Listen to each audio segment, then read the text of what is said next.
नमस्कार जुहार मु हेमंत कुंभार चाषी दीपद आमे समस्ते जानिछे कृषक हेउछन्ति भारतर अन्नदाता। आज सेमानंकु से भली सम्मान मिल पारुछि कि यह मोर गोटे प्रश्न कहीं ना सेमाने दीर्घ 6 मास धरी जे भली भावे कष्ट करिके धान तथा मका उत्पादन करुछन्ति आज से दर रे बिक्री करि पारु नाहंती। आज कृषक बहुत दुखित, बहुत अभावी, बहुत अभाव अनटन देकी गति करुछन्ति। निश्चित भावे बहुत दुखदायक। सरकार आज जो भली भावे मंडी आरंभ करने कथा करि नाहंती। मका जो भली भावे दर रे चाषी बिक्री करने कथा से दर रे बिक्री करि पार नाहंती। ताहार फायदा उठेकी दलाल माने कम दर रे नेउछन्ति, जहा द्वारा चाषी कूल भरण पोषण करिया पाए नियंट पड़ी जाउछि।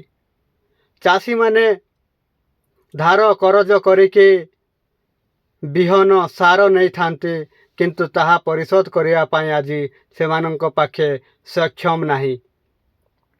तेणु सरकार एप्रति ध्यान देवा दरकार। आज चाषी केबे चाहिबनी निज पुओ चाष करू। शिक्षक चाहिब मो पुओ शिक्षक हेउ, डाक्तर चाहिब मो पुओ डाक्तर हो, इंजीनियर चाहिब मो पुओ इंजीनियर हो, किंतु चाषी केबे चाहिबनी मो पुओ चाष करू। कहीं ना से अभाव अनाटन देकी से गति करुछि, तो केबे चाहिबनी मो पुओ सेटा सफर करू। दिने एशिया महादेश रे सर्वश्रेष्ठ तथा एशिया महादेश रे 1 नंबर थिला नवरंगपुर जिला मका उत्पादन क्षेत्र रे, किंतु आज दुख लागुछि एई भलिया कथा कहबाकू। तेणु सरकार एप्रति यथाशीघ्र ध्यान देकी याको शीघ्र कार्यकारी करिवे एवं ठीक दर जब चाषी बिक्री करि पारिबे निजर धान मका को, सेथि प्रति यत्नवान हेबे जिला प्रशासन तथा सरकार। धन्यवाद।